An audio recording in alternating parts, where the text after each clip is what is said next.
So good afternoon, everybody. Thank you for coming. I always have this secret hope that no one will show up because, and then my parents are in the background too, so that always adds a little bit to the stress and anxiety of presenting. But and I've been doing this for so many years, so I shouldn't be nervous anymore. But I still am. So if I say something ridiculous, it's going to be on tape. So that doesn't make me any more anxious either. So this is really, really good. Hi, come on in. So I'm here today to talk about habits of emotionally resilient people. And I really think it is, any of you could be standing up here talking about habits of emotionally resilient people because we can't live this life and not be resilient. So we're here, we're at a conference. It took a lot to get here, and that in and of itself means we are resilient. But I'm really happy to be here. Hi, come on in. There are seats right over here.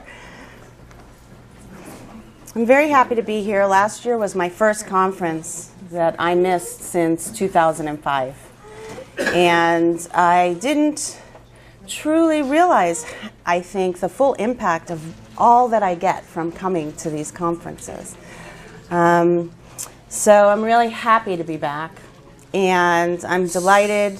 I'm still really fully beginning to appreciate, like I said already, there's some space over here.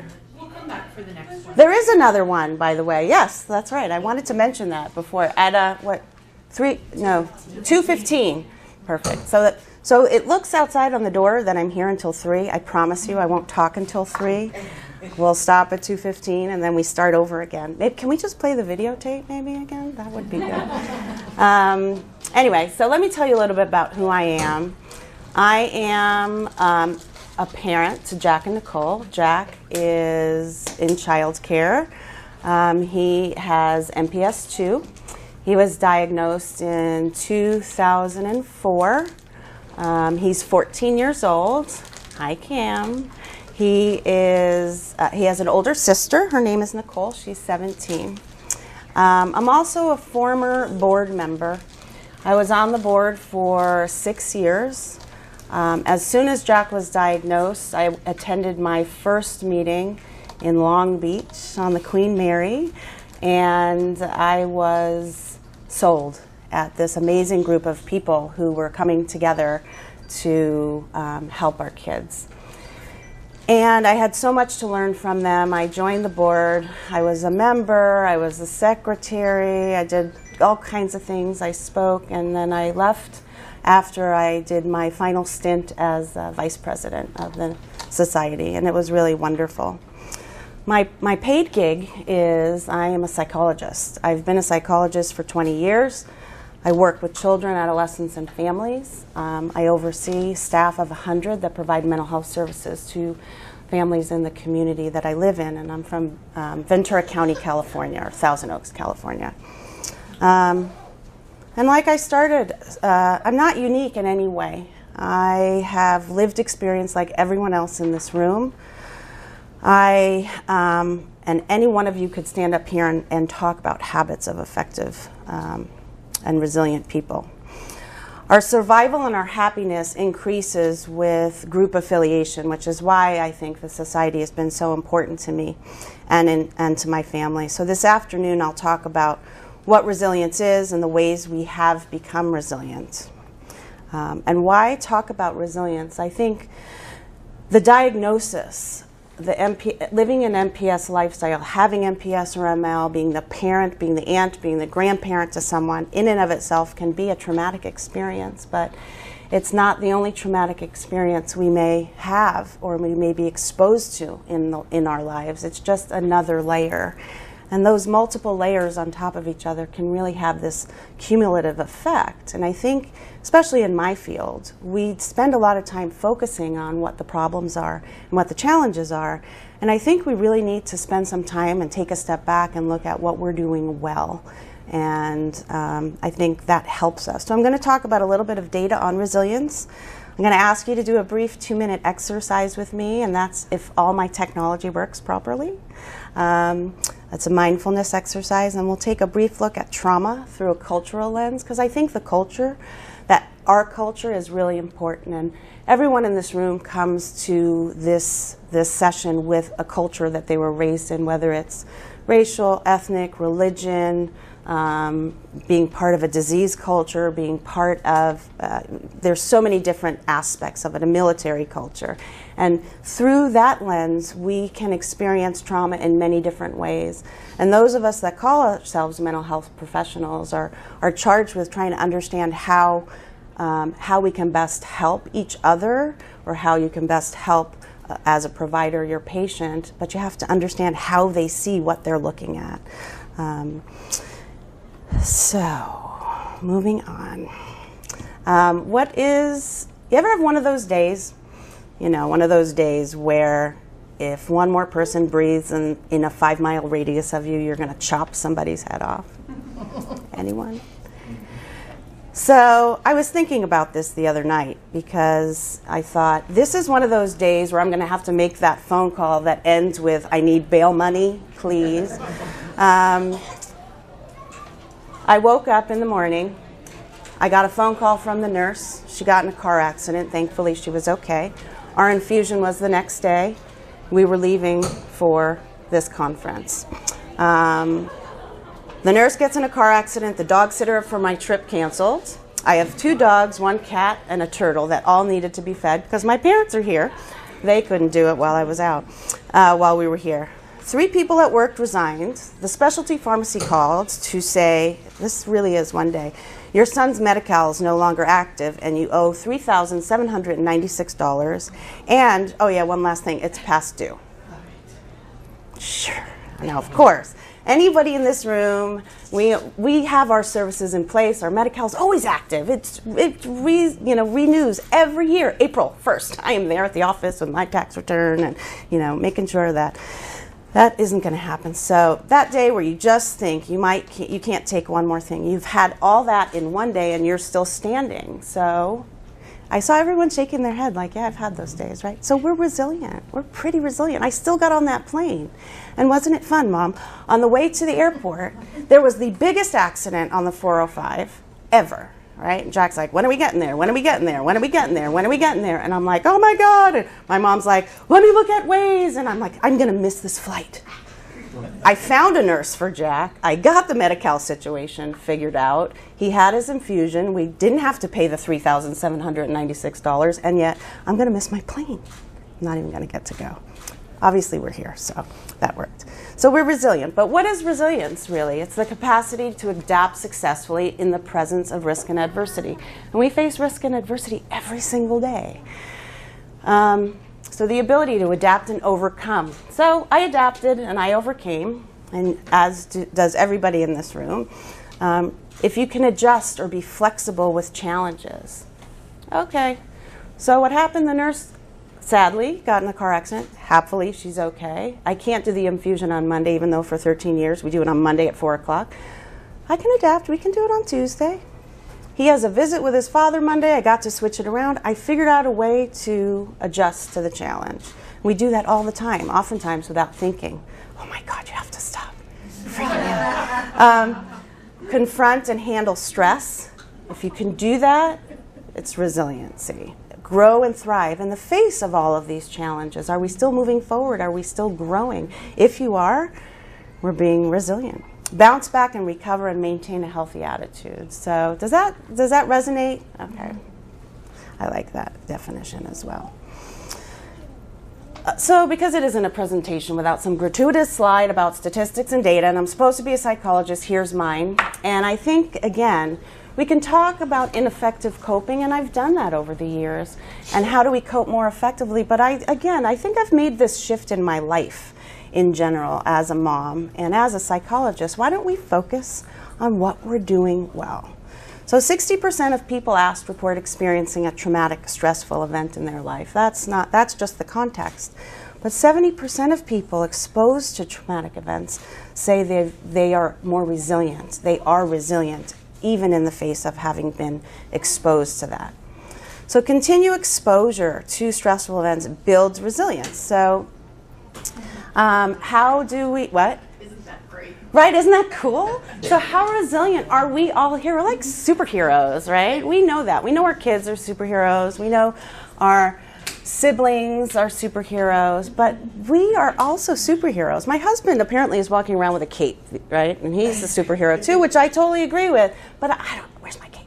Actually, that should have been a prop I had for this, right? We should have all just passed out capes as we leave the room. But what we truly are, because some days it is really hard to just wake up. And then you wake up and you're taking care of your family and you're taking care of all of the needs that you need to take care of. And then perhaps you're going to work and you're taking care of others as well. And then you might add into it, I'm sure there's some mental health professional or some counselor or someone in the room who's also, maybe even as a part of your job, you get paid to take care of other people. So, you know, you really need to take a step back. We all need to take a step back and find the time to take care of ourselves. And so practice really does make perfect in terms of becoming psychologically tougher or more resilient. So let's see. Let's see if I'm missing. Can you take a minute just to think about, and would anybody be willing to share about something that you did that you can look back on and say, that's an example of how resilient I am? You know, like that Monday I had where everybody canceled and the bill and the Medi-Cal and the whatever. Can you think of something that somebody would be willing to share? I'd say adopting this child from another country, Yeah. and she bonded with Daddy. And after 15 days out of the country and coming home, plane landed on Friday, he went right back to work Monday and left me with said child who didn't want anything to do with me. And you'd never know it now. No. 5 years later. No. That was a rough. That's a great example. Great example. That's pretty amazing. Pretty amazing. Anyone else? Yeah. I'm sure many people have the same experience, but going through the bone marrow transplant experience. Oh. We lived in Minnesota, Mm-hmm. came from Boston, came out here, lived here for 4 months. Yep. At the Ronald McDonald House, one of us staying at the hospital every night. Mm-hmm. My daughter was back home. It's another amazing example of You look back and resilience. you don't know how you did it, but you Yep. had to get through it. So, Right. and I'm sure lots of people have experienced that. Yeah, I do that a lot. Do a lot of people here do that as well? You look back and you go, how in the world did I pull that off? Well, people Yeah. ask all the time, I don't know how you do it. But I say, did I have a choice? I suppose I did. Yeah. But The truth is, right? The truth is you do have a choice, right? We all have a choice. And I have that same exact response. Oh, you know, you're doing this so well, or how do you handle all of that? And I'll often say I'm blessed.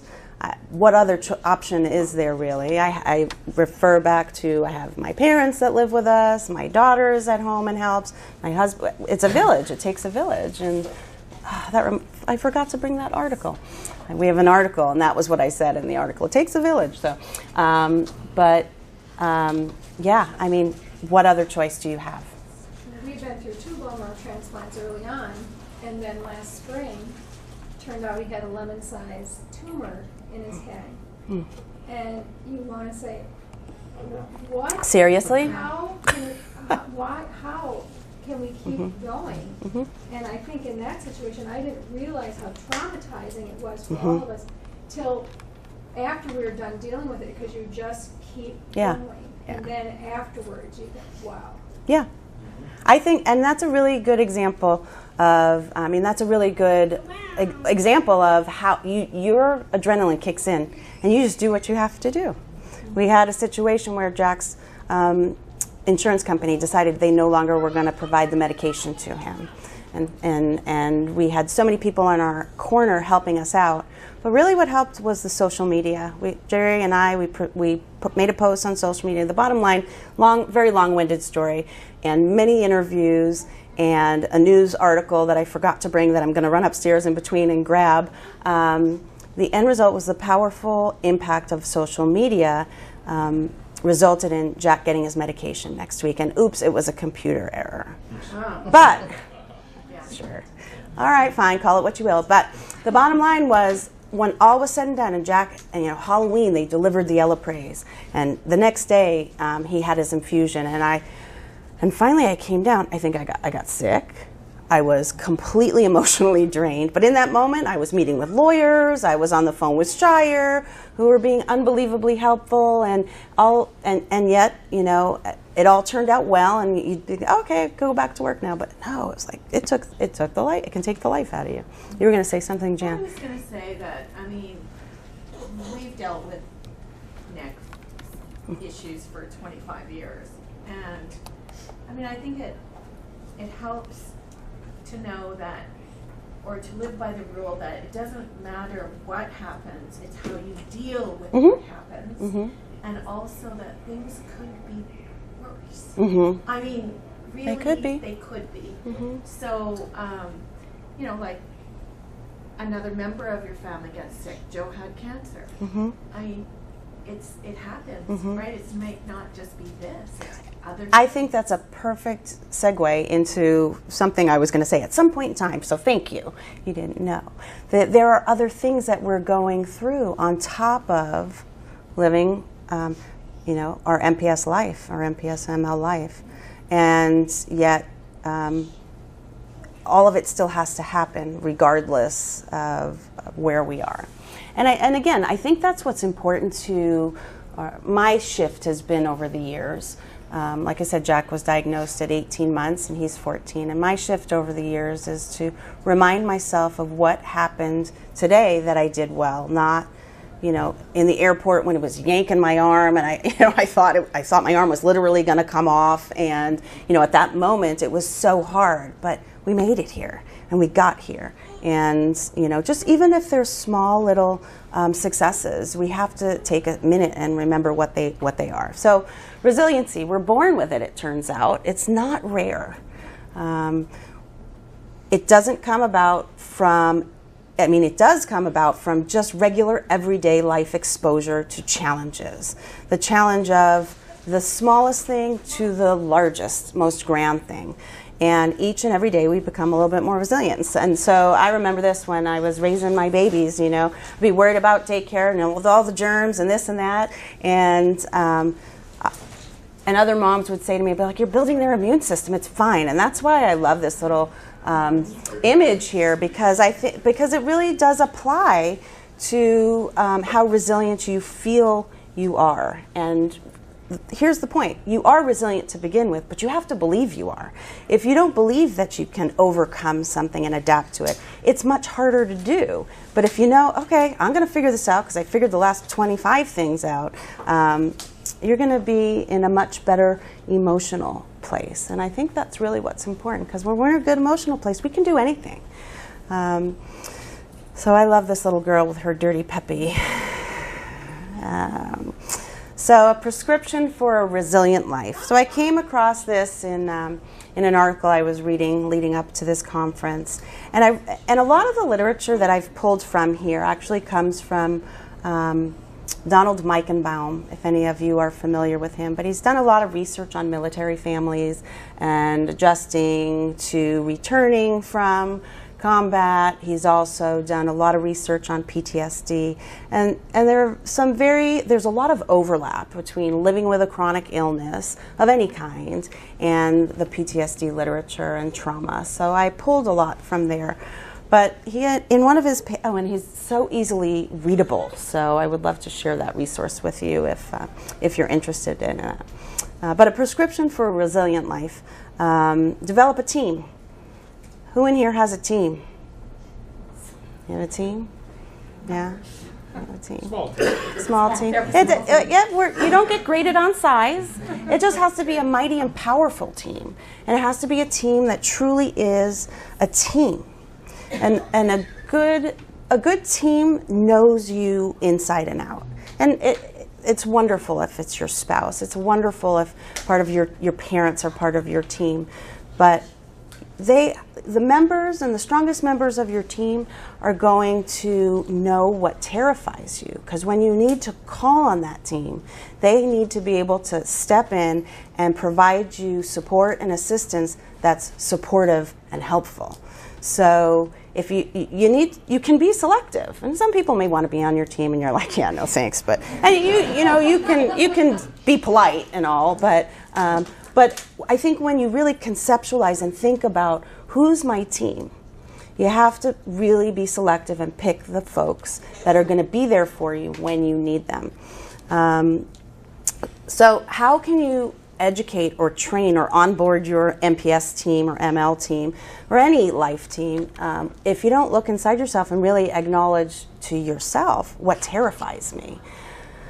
Because I have to then tell you what terrifies me. If when I'm terrified, you're going to have to know what it looks like when I'm terrified, because it doesn't look the same in everybody, and you're going to have to know that I'm allowed to talk to you about your terror when it rears its ugly head. And this is what I'm going to do for you because this is what you told me you need when you're terrified. So I think it's really important. You have to dig deep and figure out what that is. I can tell you for me, and my team, most of my team knows this. My parents are on my team, and they may be finding out right now, but we could talk about that later. But one of the things that really terrifies me and as an MPS parent is Jack's breathing. And in the last, I mentioned this in the breakout group too, but in the last year or so, his breathing has significantly changed. You hear him coming down the hall, and, which on one hand is nice because I know where he is, but I also know that it means something very different, and it's terrifying to me. And so, especially Jerry, when he sees me sort of turn my head in response to hearing Jack breathing in some way that's different, he's able to comfort me and reassure me, and not that it's going to be okay, because it's not going to be okay, but he knows where I'm at in that moment in time that it's helpful. So he can walk that terrifying path with me, and that's helpful. Who knows? Let's see. Here's another aspect of the team. I just want to be mindful of time. I tend to run on. There have to be members of your team that are strong enough to tolerate your terror. So when they bring it up to you, that, hey, I think you're doing those things that you do when you're terrified, you have to be able to tolerate them being mad at you for pointing that out. So you have to have some strong members of your team as well, that it's okay if you have a little bit of a temper tantrum. How dare you tell me I'm not functioning well right now? You gave me permission, remember? Yeah. Okay, fine, right. So let me think about that. So you have to be mindful of that when the going gets tough, your team is strong enough to tolerate that. Let's see. When you train your team, you proactively eliminate. So this is the result of even developing your team and being mindful about it. When you train your team up and they're ready to support you, you're proactively eliminating your need to worry about what am I going to do when, at least to a large degree. So I don't have to worry about when that happens, the thing that terrifies me, what am I going to do? Because I know I have a bunch of people who know exactly what they need to do. So I don't have to worry about then figuring it out in a crisis. I have a good example of this. So when Jack was diagnosed, one of the first things that I thought of, and this is because I'm a therapist, was, oh my gosh, Nicole's going to need a lot of therapy. And so I need to start finding a therapist for her. So he was 18 months and she was 5. And my mother's going like this in the background. I think she was 5. So, and I started to look for a therapist for her then. And I would call a bunch of people and they'd be like, what's wrong with her? I'm like, nothing yet, but something is going to be wrong with her at some point in time. So I need to find a therapist. And there are some of those of us in my community of clinicians or psychologists that are like, yeah, if nothing's wrong, insurance company's not going to pay for that, go away. But there were a couple of folks, and this helped me tease out, because I'm probably a little bit of a hard sell when it comes to finding a therapist that I like for someone else, that said, all right, well, let me get to know her. Because I think the wrong time to find a therapist, and we do this a lot, but it's what brings us to therapy. But if you can prevent looking for a therapist in a crisis, it's better. So Nicole has had a therapist, and she was probably 7 years old. She doesn't see her every week. She doesn't see her every month. She doesn't see her every year. But if something happens, hey, Terry, I think it's time for a checkup. And she's like, okay. Well, now Nicole actually would say, hey, Mom. She won't say, hey, Kim. Actually, Jack will call me Kim, but Nicole calls me Mom still. But she'll say, I think it's time for me to see Terry just once. And so I really do recommend being proactive in as many areas of that as you can. So practice optimism. Optimism actually is linked, positively correlated with resiliency. So we don't blindly become optimistic. We really have to find ways to practice it. What does it mean? And for it to not to be BS, just to say something positive. Oh, look me, I'm being so optimistic. I'm totally sarcastic all the time. But you have to really mean it, and you have to really own it. And if you don't, it's not going to work. But I will tell you this: if you start to even do it in a fake kind of way, you might actually end up training yourself to do it in a real kind of way. But practicing optimism is a really important part of building resilience. It's like any muscle. And I do practice what I preach. And I don't know how this happened. Maybe it's just how I'm wired. But at work, they call me Dr. Pollyanna. So if you and a lot of people at work, they bring me a lot of problems all the time because it turns out that's my job. And my staff, not my patients. I wouldn't talk about my patients. That sounds kind of disrespectful now that I think, but can you put pause on that? But my staff, when they come to me with problems, they say, this is the worst thing in the world, Kim. This is what's happening. And I go, well, why don't we think about it this way? And they go, ugh. You're Dr. Pollyanna again, huh? You're always trying to find a nice, better example. And you know what? Sometimes I'm wrong, but sometimes I'm right. So you have to practice it. I assume positive intention. When someone comes to me, I assume that you're coming to me for good reasons, that you don't have. And again, it's something I think about every single day.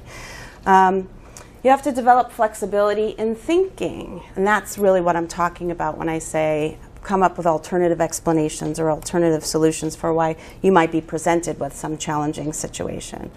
And you find your moral compass, and maybe your moral compass, you're led there through your faith. I have this belief that, like I just shared with you, I assume positive intention. And so if something's going wrong, if the Medi-Cal is suddenly inactive, which I know it isn't, I'm sure it was just a small computer error. Let's look again. And I typically say it that way. So what else? Find a resilient role model or mentor. You have someone in your life that you go, wow. Like someone says to you, wow, how do you deal with that? But do you have someone that you can think of like that as well? Copy what they do. Spend more time with them. And feel your feelings. I think this is a really important thing. I will tell you that in the very beginning of my MPS life, I don't know that I felt all the feelings. I didn't feel the terror like I'm suggesting that you do to help build resilience. But you have to really sit with the feelings. And I'm not saying, get stuck in the mud with the feelings, but carving out a little bit of time at some point in your day, in your week, in your month, however you do it, because people can do it all different ways. But where you sit with those feelings and you acknowledge them, and then you can put them away for a little while. I've found, for me, that avoiding those feelings really just gets me into trouble. Comes out sideways. I do things I really wish I hadn't. I say things. I'm sorry about that. I'm touching this. I say things I wish I wouldn't have said, and I really find benefit from taking time to just let the feelings sit, and I marinate in them, and then I can go, okay. Now, oftentimes we'll do this. For me, it's very comforting and soothing to be by the water. And thankfully, I happen to live in Southern California, so there's access to water. And it's 6.2 miles from my house, and I like to drive to the beach, and I'll just park there and sit. And it's listening to it. It's very calming to me. Now, of course, I could do that on my iPod or something and just listen to, and that works as well. But what I choose to do is I'm going to go have lunch at the beach, and I'm just sit there, and I have a rock that I sit on, and off I go. And that happens to be one of my active coping skills. And have a sense of humor. There's not anyone in this room that does not have a really solid sense of humor, right? You're funny. In your group of friends, you're funny, right? Yeah. One thing I've learned in the last 24 years is that worrying is a waste of my energy. I can't expend my energy that way. Mm-mm. It doesn't change any outcomes. Nope. So we have learned how to say, worry as soon as someone with proper credentials tells you it's time. I love it. Worry with the best of them, but until that time, I don't, because I have to spend my energy in other ways. I love that. I can worry with the best of them. That reminds me of a former boss of mine who was very much a worrier, was having open heart surgery. And so we knew, a bunch of mental health professionals, we knew exactly what the research says about worry and stress and health outcomes and all of that.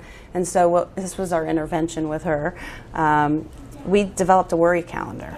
And we said, okay, so from 1 to 2, I'm going to worry for you.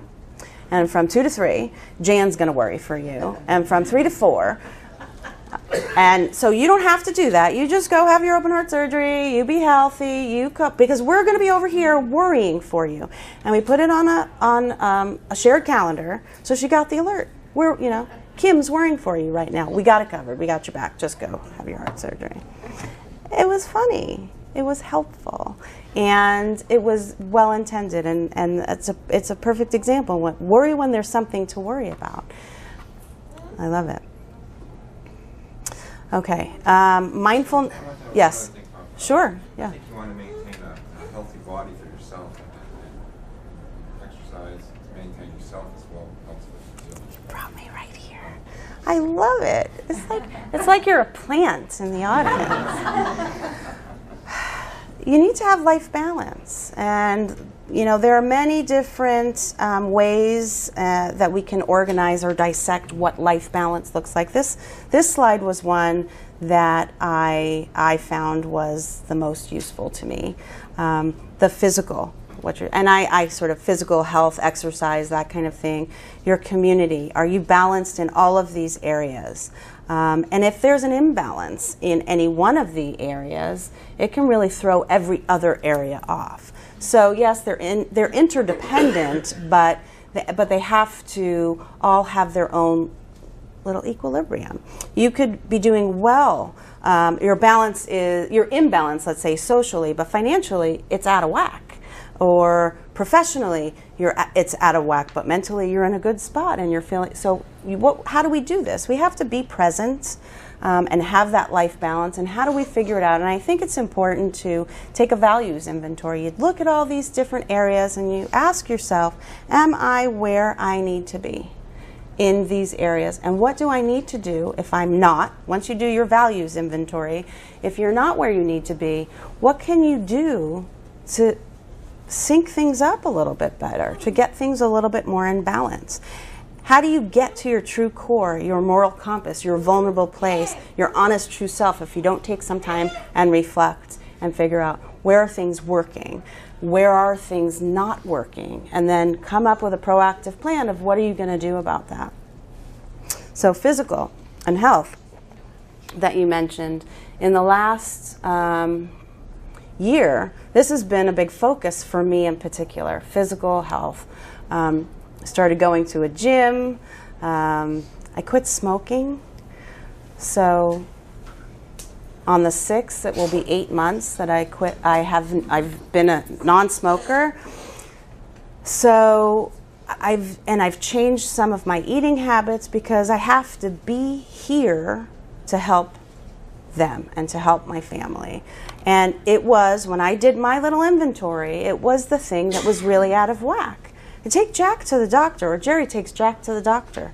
I hadn't been to the doctor, and I can't even tell you how long. I hadn't been to a dentist, sadly, embarrassingly, 20 years. This is the year of the dentist. So now everybody in my family is going to the dentist, except Jerry. He's revolting, but I'll get there. So for me, my inventory revealed to me that there were some things. I was making some great doctor's appointments for other people in my family, but I wasn't on the list. So that's going to throw your whole financial out of whack.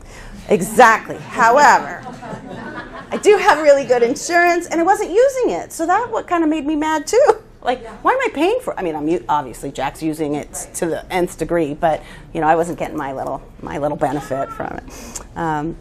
So be present. Mindfulness is an activity about attending to the present. And we're really good at faking this. I can tell you I'm an excellent faker at becoming, being perceived as being present. My daughter catches me all the time. She'll go, Mom, you didn't hear a word I said, did you? And I'm like, nope. I think it had something to do with spaghetti. I'm not quite sure. And she's like, no. I'm like, okay, I'm sorry. All right, let me focus my attention. But we have to do that. So we take a values inventory. We have to be present in the moment. You have to identify what balance looks like for you, and you have to ask yourself what's achievable. So you can come up with this great plan about how you're going to gain more life balance, but if it isn't achievable, you don't want to shoot yourself in the foot. You want to experience success. So I wasn't going to make up for 20 years of not going to the dentist, but I've gone a couple of times in the last couple of months, so it's a start. So small steps. Run it by a member of your team. Remember that cool team that we talked about a slide or two ago? This is what I think I need to do. I did my values inventory, team member, and I think I have to do some of these other things because you might need to call on a member of your team to help you spend some time doing what you need to do. So it has to be a trusted member of your team. Run it by, be intentional, be reflective, and become the author of your story. We want to live the life that we intended to live and not let all of these other challenges get in the way of us meeting our own needs as well. We have to be there. So practice makes perfect, and I want to take, what time is it? Okay, I want to do a little exercise with you, so I'm going to shut this down, and hopefully this works. Okay.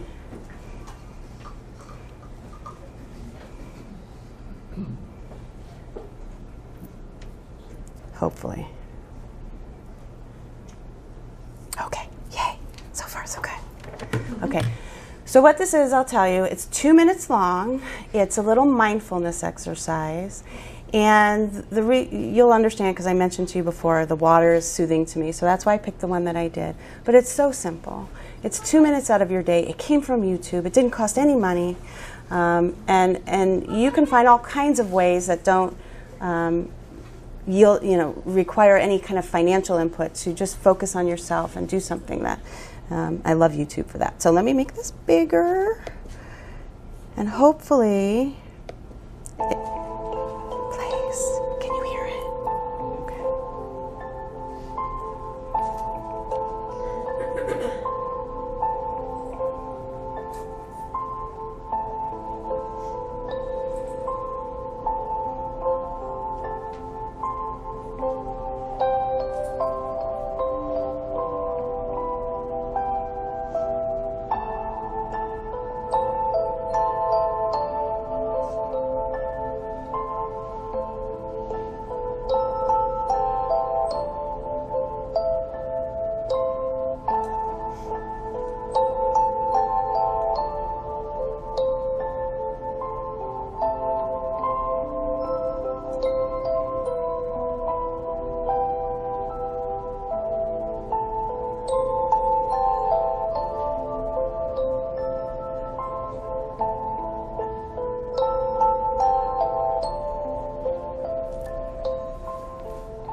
Anyone practice mindfulness?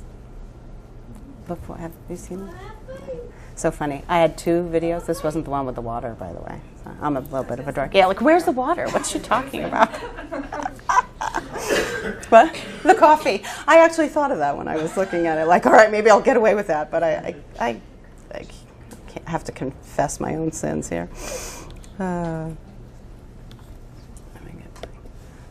So what kind of things, if anyone's willing to share, do you practice to calm, be mindful, or any tips that you can share with others in the group? Let's get back to where we were. I do a deep breathing where you let it circulate and you visualize the deep breath circulating through your body and then breathing it out just as a way to release my stress. So you do that daily? A lot. A lot. Maybe many times a day, huh? And just very focused on the breathing. Anyone else? Yes. Oh, I'm sorry. Think about the beach. Come to the beach with me. I can't claim this, but I know a couple of colleagues that use the mindfulness apps on their phone. There's so many, Just the 2 minutes. so easy to do now. Yeah. Anyone else? Yeah. I've learned how to, through the years, because I kept forgetting everything. Couldn't find anything. Keys, phone, whatever. And so I learned about imprinting. And if I get too busy, I forget. Okay, I'm laying my keys down here. That's not my normal place or my phone. And so I'm like, okay, I do that self-talk, imprinting. And that was one of those things that has really helped. I'm still not perfect at it. If I get too busy, I'm out of balance. Right? Yep. Yeah. Anyone else? Dad. How about a good cry? How about a good cry? Yeah. It's back to feeling those feelings, letting yourself have that good cry. I think, if we, this is probably a good, thank you, Dad. That's a really, it brings us to this slide. And you haven't seen this either, but I'll quickly just talk about, is it okay to cry? Yes, I know. I completely agree with you. But in your family, is it okay to cry? In your culture, is it okay to cry? The way you were raised, is it okay to cry? Now, maybe it's okay to cry alone. Maybe it's not, and it prevents you from crying. Maybe, what are the messages about pain and suffering and trauma and sadness? So I do think that if we don't understand what those messages are, what the cultural implications of some of the challenges that we face on a daily basis are, it can end up not being as helpful to us or being much harder for us to manage some of our own internal resources if we just don't understand it. If I have a patient that comes to me and the worst, I have many clients I've seen in my practice who struggle just with walking in the door. There's a large Eastern community where I had my practice. And so it was just not okay to reach out to somebody for help. And so there was this veil of secrecy that was very much present in what they were doing to help themselves. And so I had to find creative ways to blend those two concepts, to find a way to support my patient who, in fact, could not really let anyone else in their lives know that they were seeking out professional help to help them with their depression and their anxiety. So it's very interesting. I want to share this story last night, and you could look at some of the things on the slide as I talk. This couple came up to us in the bar last night where we were hanging out with Jack, because isn't that what everybody does? And so Jack kind of captivated their interest and got their attention, and Jerry and Jack, and they were learning about MPS and talking to Jack and getting some fist pumps. But the husband, they didn't get his name, he was from Texas. He pulled me aside and he said that he shared that he was in Starbucks that morning and he saw one of our group in Starbucks struggling to pay or maybe pull something out of their wallet, and the other folks on the line weren't being very helpful or were looking at him or her in sort of a different way, like what's wrong with that person, and it just, we've all experienced this, so you know what I'm talking about. And but then, you know, later that evening, he had this opportunity to meet Jack and talk with us. So he said, he shared with me his cultural view of others who were different from him was, you know, to kind of steer clear of them and not ask the question like, hey, you know, why are you doing that? Or do you need help with something, or whatever, what's going on for you? And so he, like I said, so, and what he said to me was, he goes, we're all guilty of that. He goes, I realize we're all guilty of it, and we need to spend more time around people who are different from us, and we need to be better people. This is what he learned from spending yesterday at this hotel, which I think is wonderful. And he turned to me and he said, thank you for helping me be a better person today. And so of all the things that happened yesterday, and I'm sure there are 1,000 for all of you, this was hard and that was hard and this was hard and that was hard. And at the end of the day, this is my takeaway from the end of the day, that I actually stopped. I said, I don't mean to be rude, but I'm presenting tomorrow. I really want to write this down so I don't forget it. And he was like, wow, you're really wacky. But thank you for helping me be a better person today. He took the time to tell me that. And I just thought that was really the coolest thing. And it really restores my faith that people are good, they're well-intentioned, and if they just take a minute to talk to you, they learn so much. And so anyway, I just thought that was kind of a cool story. And I love the fact that the hotel put that. Did you see the... Okay, you know what I'm talking about. Explanation.